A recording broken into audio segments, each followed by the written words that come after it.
ಸ್ತ್ರೀ ಪುರುಷರಿಬ್ಬರ ಪರಸ್ಪರ ಸಹಕಾರದಿಂದ ಮಾತ್ರ ಆರೋಗ್ಯವಂತ ಸಮಾಜ ನಿರ್ಮಾಣ ಸಾಧ್ಯ.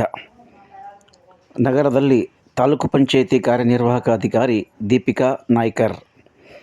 ಸ್ತ್ರೀ ಪುರುಷರಿಬ್ಬರ ಪರಸ್ಪರ ಸಹಕಾರದಿಂದ ಮಾತ್ರ ಆರೋಗ್ಯವಂತ ಸಮಾಜ ನಿರ್ಮಾಣ ಸಾಧ್ಯ ಎಂದು ತಾಲೂಕು ಪಂಚಾಯಿತಿ ಕಾರ್ಯನಿರ್ವಾಹಕ ಅಧಿಕಾರಿ ದೀಪಿಕಾ ನಾಯ್ಕರ್ ಅವರು ಅಭಿಪ್ರಾಯಪಟ್ಟರು. ಪಟ್ಟಣದ ತಾಲೂಕು ಪಂಚಾಯಿತಿ ಸಭಾಂಗಣದಲ್ಲಿ L&T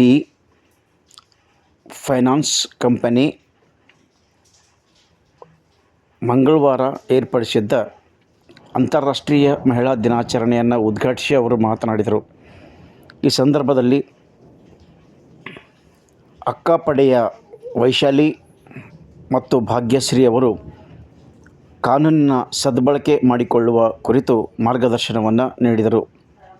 ಈ ಸಂದರ್ಭದಲ್ಲಿ ವಿಜಯಲಕ್ಷ್ಮಿ ಪಾಟೀಲ್ ಸೇರಿದಂತೆ ಇನ್ನೂ ಅನೇಕರು ಇದ್ದರು. ಈ ವೇಳೆ ಉಮೇಶ್ ಪಾಟೀಲ್ ಅವರು ಕಾರ್ಯಕ್ರಮದಲ್ಲಿ ಪ್ರಾಸ್ತಾವಿಕವಾಗಿ ಮಾತನಾಡಿದರು. ಈ ಸಂದರ್ಭದಲ್ಲಿ ಸ್ತ್ರೀ ಶಕ್ತಿ ಸಂಘದ ನೂರಾರು ಸಂಖ್ಯೆಯ ಸದಸ್ಯರು ಕಾರ್ಯಕ್ರಮಕ್ಕೆ ಸಾಕ್ಷಿಯಾದರು.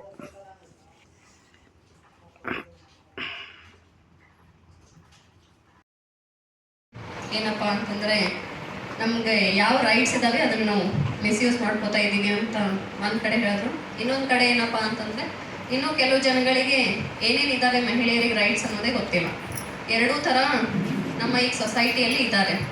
ಫಸ್ಟ್ ಆಫ್ ಆಲ್ ನಾವು ಮಹಿಳೆ ಅಂತ ಹೇಳಿದಾಗ ಆ ಶಬ್ದದಲ್ಲೇ ಅದರ ಅರ್ಥ ಅಡಗಿದೆ. ಮಹಿಳೆ ಅಂತಂದರೆ ಮಹಾ ಪ್ಲಸ್ ಈಳೆ ಬ್ರೇಕ್ ಮಾಡಿದ್ವಿ ಅಂತಂದರೆ ಅದರ ಅರ್ಥ ಏನಪ್ಪ ಅಂತಂದರೆ, ಈಳೆ ಅಂತಂದರೆ ಪೇಷನ್ಸ್ ಇರುವವರು, ತಾಳ್ಮೆ ಇರುವವರು. ಮಹಿಳೆಯರಿಗೆ ಏನಪ್ಪ ಅಂತಂದರೆ ಅಪಾರವಾದ ಜಾಸ್ತಿ ತಾಳ್ಮೆ ಇರ್ತದ ಅಂತ ಹೇಳ್ತಾರೆ. ಅಷ್ಟು ತಾಳ್ಮೆ ಶಕ್ತಿ ಇದ್ದಲ್ಲೇ ಒಂದು ಸಂಸಾರನಾಗ ಎಲ್ಲರೂ ಬರ್ತಾರೆ. ಅಕ್ಕ, ತಮ್ಮ, ಅಣ್ಣ, ತಂಗಿ, ಅತ್ತೆ, ಮಾವ, ತಾಯಿ, ತಂದೆ ಎಲ್ರಿಗೂ ತೊಗೊಂಡು ಹೋಗೋ ಅಂತ ಪೇಷನ್ಸ್ ಒಂದು ಮಹಿಳೆಯರಲ್ಲಿ ಇದ್ದೇ ಇರ್ತದೆ.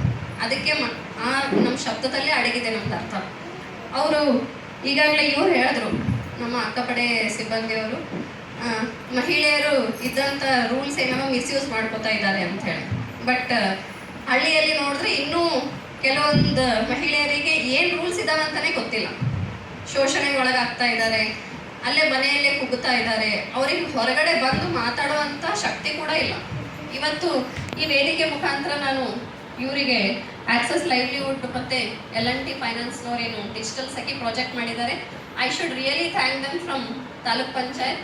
ಬಿಕಾಸ್ ಅವರು 15 ಜನ ಡಿಜಿಟಲ್ ಸಖಿ ಅಷ್ಟೇ ಅಲ್ಲ, ಸುಮಾರು ಮಹಿಳೆಯರಿಗೆ ಆ ಮನೆಯಿಂದ ಹೊರಗೆ ಬಂದು ಮಾತಾಡ್ಲಿಕ್ಕೆ ಕಾಲಾವಕಾಶ ಮಾಡಿಕೊಟ್ಟಾರ ಅಂತಂದರೆ ಇವತ್ತು ಡಿಜಿಟಲ್ ಸಖಿಗೆ ಈ ಒಂದು ಪ್ರಾಜೆಕ್ಟ್ ಏನಿದೆ ಅವ್ರಿಗೆ ನಾವು ಧನ್ಯವಾದ ಹೇಳಲೇಬೇಕಾಗ್ತದ. ಈಗಾಗಲೇ ಒಬ್ರು ಅವ್ರದ್ದು ಹಂಚಿಕೆ ಕೂಡ ಅವರು ಯಾವ ರೀತಿ ಏನೇನು ಅನುಭವಿಸಿದ್ದಾರೆ ಅಂಥೇಳಿ ಇಲ್ಲಿ ನಮ್ಮ ಸ್ನೇಹಿತರು ಹೇಳಿದ್ರು. ಅವರು ಎಷ್ಟು ಎಮೋಷನಲ್ ಆಗಿದ್ರು ಅಂತಂದ್ರೆ ಅವ್ರ ಕಣ್ಣಾಗಿ ಲಿಟ್ರಲಿ ನೀರು ಬರ್ತಾ ಇತ್ತು. ಅಂದ್ರೆ ಅಷ್ಟು ತೊಂದರೆಗಳಿದ್ದು ಅವ್ರಿಗೆ ಜೀವನದಲ್ಲಿ.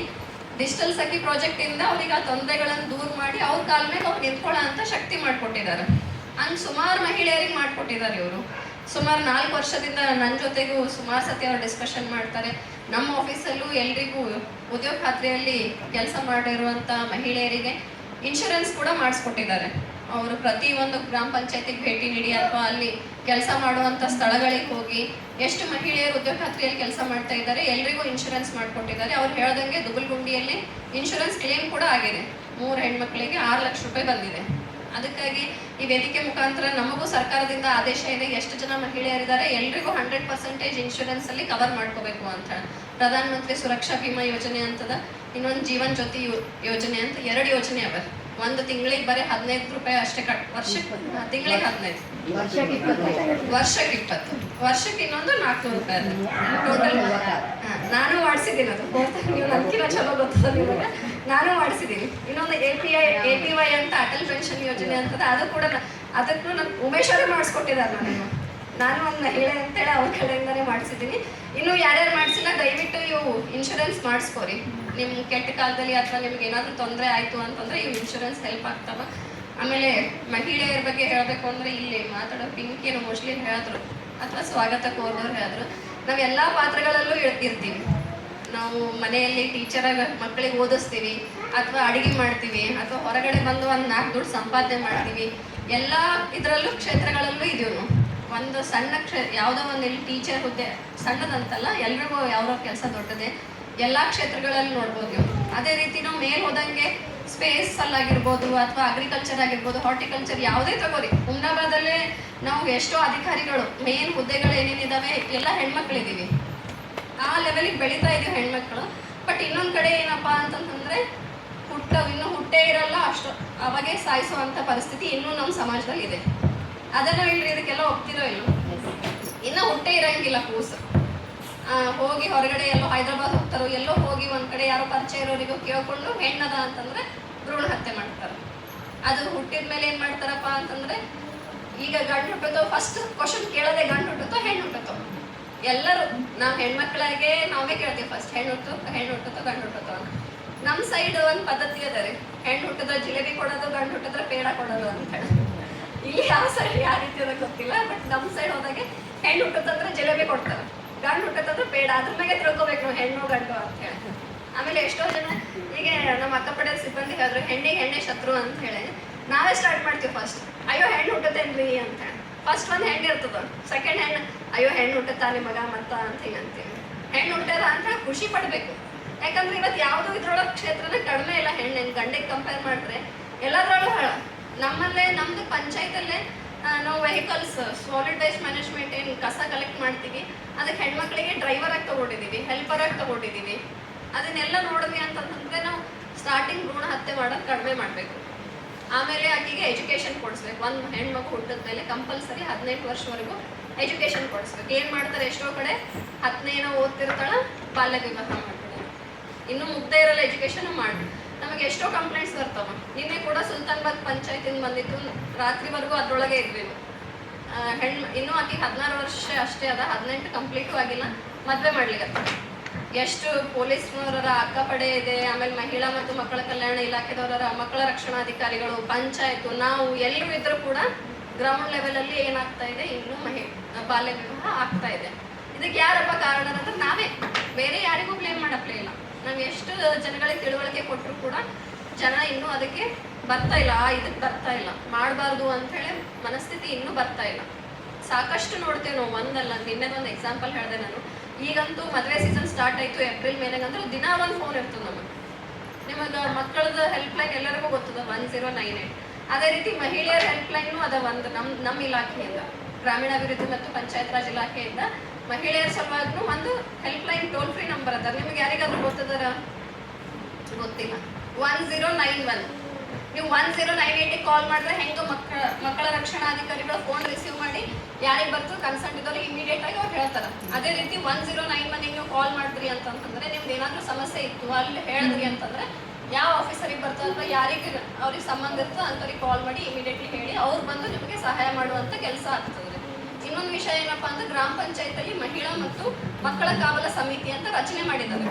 ಇವು ಯಾವೇ ಘಟನೆಗಳಾದವು, ಮಕ್ಕಳ ಮದುವೆ ಆಯಿತು ಅಥವಾ ಮಹಿಳೆಯರಿಗೆ ಏನಾದರೂ ಶೋಷಣೆಗೆ ಒಳಗಾದ್ರು ಅಂತಂದ್ರೆ ಆ ಒಂದು ಸಮಿತಿ ಅಲ್ಲಿ ರಚನೆ ಆಗಿರ್ತದೆ, ಅವ್ರು ಇರ್ತಾರೆ. ನೀವು ಅವರಿಗೂ ಹೋಗಿ ನಿಮ್ಮ ಸಮಸ್ಯೆಗಳು ಹೇಳ್ಬೋದು. ಆಮೇಲೆ ಆಗಿಂದ ಎಜುಕೇಷನ್ ಮತ್ತೆ ಮದುವೆ ಆದ್ಮೇಲೆ ಏನು ಮಾಡ್ತೀವಿ ಅಂತಂದ್ರೆ ಅಕ್ಕಪಡೆದವ್ರು ಈಗಾಗಲೇ ಹೇಳಿದ್ರು, ಅಥವಾ ಅವರಿಗೆ ಜಾಬ್ ಮಾಡಕ್ ಬಿಡಲ್ಲ. ಸೊಸಿಯಾಗಿ ಬಂದ್ಲು ಅಂತಂದ್ರೆ ಆಕೆಗೆ ಕೆಪಾಸಿಟಿ ಇರ್ತದ, ಆದ್ರೂ ಹೊರಗಡೆ ಹೋಗ್ಲಿಕ್ಕೆ ಬಿಡಲ್ಲ. ಏನೋ ಸೆಲ್ಫ್ ಇಂಡಿಪೆಂಡೆಂಟ್ ಆಗಬೇಕು ಅಂತಂದ್ರೆ ಬಿಡಲ್ಲ. ಇವತ್ತು ಮಹಿಳೆಯರು ನಮ್ಮ ಸಮಾಜದಲ್ಲಿ ಆರ್ಥಿಕವಾಗಿರ್ಬೋದು ಅಥವಾ ಸಾಮಾಜಿಕವಾಗಿರ್ಬೋದು, ರಾಜಕೀಯವಾಗಿರ್ಬೋದು, ಯಾವುದೇ ರೀತಿಯಲ್ಲಿ ಬೆಳಿಬೇಕು ಅಂತಂದ್ರೆ ಒಂದು ಮಹಿಳೆಯನ್ನೇ ಸಪೋರ್ಟ್ ಬೇಕಾಕೆಗೆ. ಗಂಡ್ಮಕ್ಳು ಮಾಡೇ ಮಾಡ್ತಾರ. ಮನೆಯಲ್ಲಿರುವಂಥ ಮಹಿಳೆಯರೇ ನಾವು ಕಾಲು ತುಳಿತೀವಿ ಅಥವಾ ಮೇಲೆ ಹೋಗ್ಲಿಕ್ಕೆ ಬಿಡಲ್ಲ. ಅದಕ್ಕಾಗಿ ಅಂಥ ಕೆಲಸ ನಾವೆಲ್ಲರೂ ಮಾಡಬಾರ್ದು ಅಂತ ಹೇಳ್ತಾ, ಆಮೇಲೆ ಗಂಡ್ಮಕ್ಳು ಏನಪ್ಪ ಅಂತಂದ್ರೆ ಅವ್ರು 100% ನಮಗೆ ಸಪೋರ್ಟ್ ಮಾಡೇ ಮಾಡ್ತಾರೆ. ನಾವು ವುಮೆನ್ಸ್ ಡೇ ಅದ ಅಂಥೇಳಿ ಜಸ್ಟ್ ನಾವು ಫೀಮೇಲ್ಸ್ ಬಗ್ಗೆ ಅಷ್ಟೇ ಡಿಸ್ಕಷನ್ ಮಾಡೋದಲ್ಲ. ಇವತ್ತು ನೀವು ಅಲ್ಲಿ ಕುಂತೀರಿ ಅಥವಾ ನಾ ಇಲ್ಲಿ ಬಂದು ನಿಂತೀನಿ ಅಂತಂದ್ರೆ ನಮ್ಮ ಮನೆಯಲ್ಲಿರುವಂಥ ಗಂಡ್ಮಕ್ಳು ನಮ್ಗೆ ಸಪೋರ್ಟ್ ಮಾಡ್ತಾ ಇದ್ದಾರೆ.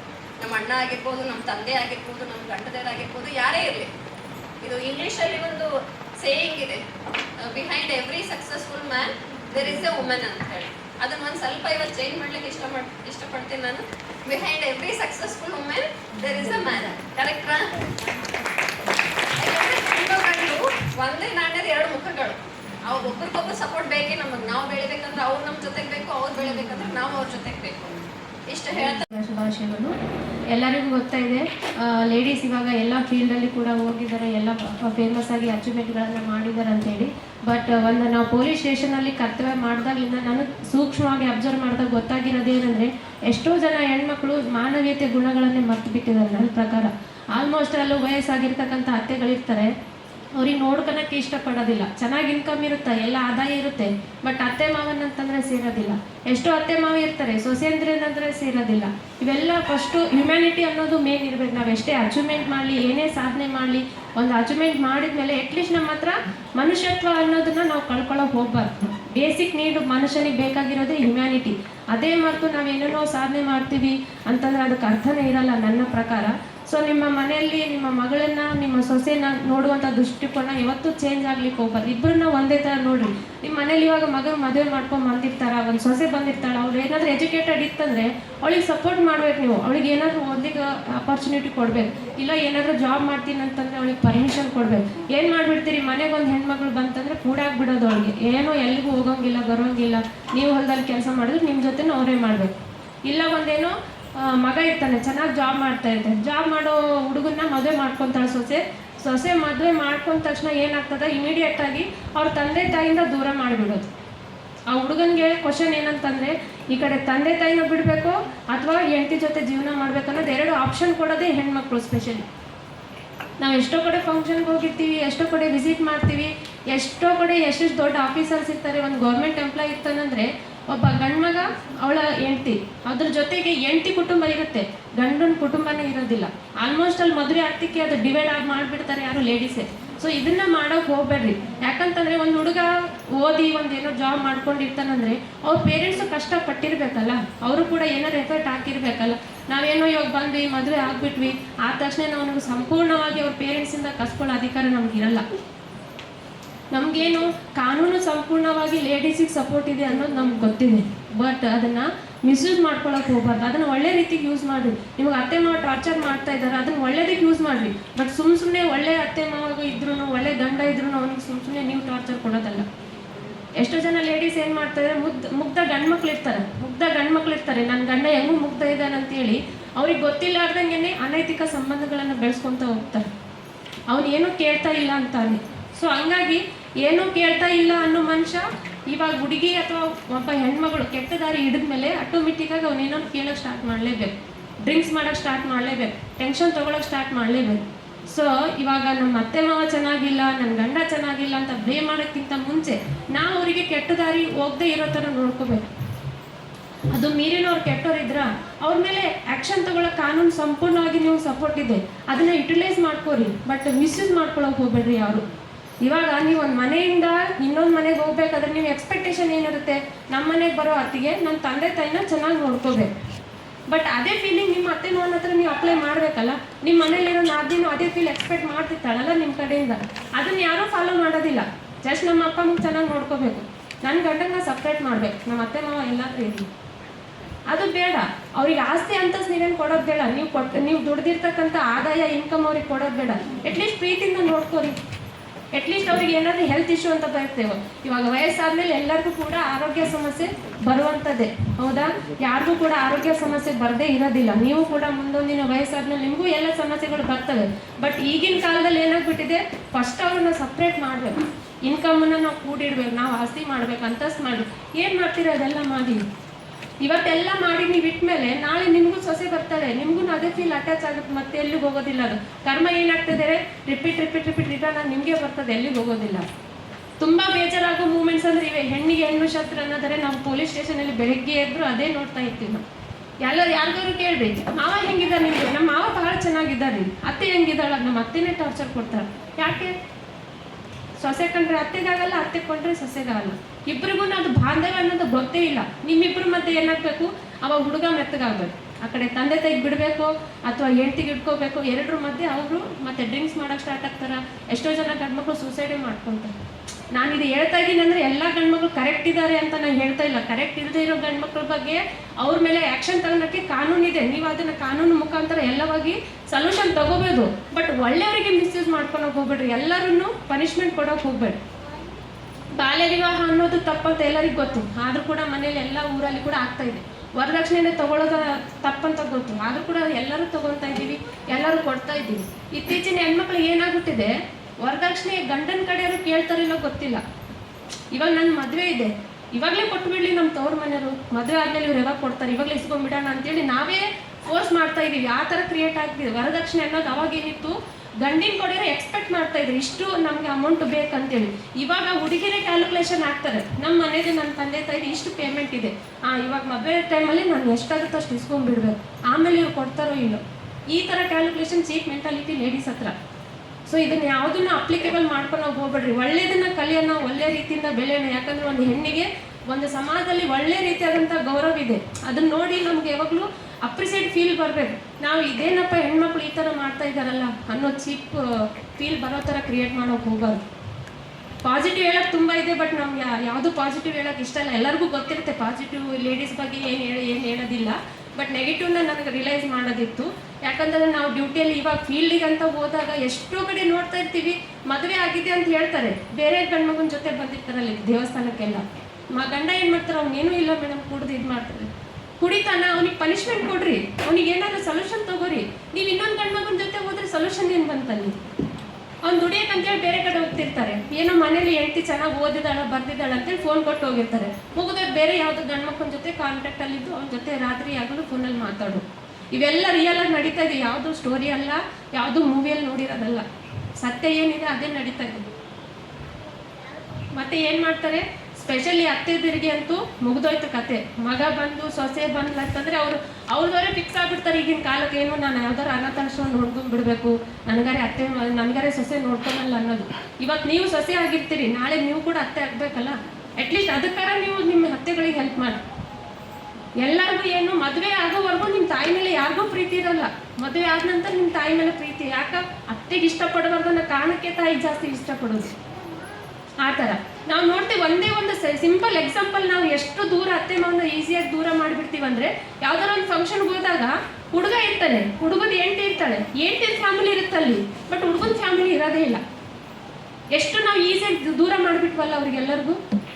ಅವನಿಗೆ ಅಧಿಕಾರನೇ ಇಲ್ಲ, ಅವ್ರ ತಂದೆ ತಾಯಿಗೆ ಅವ್ನಿಗೆ ಕರ್ಕೊಂಬರೋ ಅಧಿಕಾರನೇ ಇಲ್ಲ. ಗಂಡ ನಮ್ಮ ಮಾತು ಕೇಳಬೇಕು, ಬಟ್ ಯಾವುದ್ರಲ್ಲಿ ಕೇಳಬೇಕು ಅದರಲ್ಲಿ ಅಷ್ಟೇ. ಎಲ್ಲದನ್ನು ನಮ್ಮ ಕೈಯಲ್ಲಿ ಆಡೋ ಗೊಂಬೆನ ಯಾವತ್ತೂ ಮಾಡ್ಕೊಳಕ್ಕೆ ಹೋಗ್ಬಾರ್ದು ಯಾರಿಗೂ. ಪ್ರತಿಯೊಬ್ಬ ಮನುಷ್ಯನಿಗೂ ಅವನದೇ ಆದಂಥ ಆಸೆ ಆಕಾಂಕ್ಷೆಗಳಿರ್ತವೆ. ಅವನಿಗೂ ಅವ್ನ ತಂದೆ ತಾಯಿ ನೋಡ್ಕೋಬೇಕಂತ ಆಸೆ ಆಕಾಂಕ್ಷೆಗಳಿರ್ತವೆ, ಹೌದಿಲ್ಲ? ಇವಾಗ ಒಂದು ಅತ್ತೆ ಮಾವನ್ನ ನೋಡ್ಕೊಳ್ಳೋ ಜವಾಬ್ದಾರಿ ಸೊಸೆದಲ್ಲ, ಯಾವುದೇ ಕಾರಣಕ್ಕೂ ಸೊಸೆದಲ್ಲ. ಬಟ್ ತಂದೆ ತಾಯಿನ ನೋಡ್ಕೊಳ್ಳೋಂಥ ಜವಾಬ್ದಾರಿ ಮಗನಿಗಿರುತ್ತೆ. ಆ ಒಂದು ಜವಾಬ್ದಾರಿಗೆ ನಾವು ಯಾರು ಅಡ್ಡಿ ಆಗಕ್ಕೆ ಹೋಗ್ಬಾರ್ದು. ನಿಮಗೆ ನಿಮ್ಮ ಅತ್ತೆ ಮಾವು ನೋಡ್ಕೊಳ್ಳೋಕೆ ಇಷ್ಟ ಅಲ್ವಾ, ನೀವು ಸಪ್ರೇಟ್ ಇರಿ. ಅಟ್ಲೀಸ್ಟ್ ಅವ್ರ ಮಗ ಅವ್ರ ತಂದೆ ತಾಯಿಗೆ ಏನೇನು ಜವಾಬ್ದಾರಿಗಳು ಪೂರೈಸ್ಬೇಕು ಅದನ್ನು ಮಾಡೋಕ್ಕೆ ಅವಕಾಶ ಕೊಡಬೇಕು. ನೀವು ನೋಡ್ಕೊಳಲ್ಲ, ಮಗ ಅಟ್ಲೀಸ್ಟ್ ಎಷ್ಟೋ ಜನ ಮನೇಲಿ ಏನು ಅತ್ತೆ ಮಾವಾಗ ಒಬ್ಬ ಮಗ ಮಾತಾಡ್ಬೇಕಂದ್ರೆ ಹೆಂಡತಿ ಕಡೆಯಿಂದ ಪರ್ಮಿಷನ್ ತಗೋಬೇಕು. ಸೊ ಈ ಥರ ಎಲ್ಲ ಮಾಡೋಕ್ಕೆ ಹೋಗ್ಬೇಡ್ರಿ. ನೀವು ಕೂಡ ನಿಮ್ಮ ಮನೆಯಲ್ಲಿ ಅಥವಾ ನಿಮ್ಮ ಏರಿಯಾದಲ್ಲಿ ಇದನ್ನು ತಿಳಿಸಿ ಹೇಳ್ರಿ. ಎಲ್ಲರೂ ಚೆನ್ನಾಗಿರಿ, ಒಳ್ಳೆಯದನ್ನು ಮಾಡಿರಿ, ಯಾರಿಗೂ ಕೆಟ್ಟದ್ದು ಮಾಡೋಕ್ಕೆ ಹೋಗ್ಬೇಡಿ. Thank you.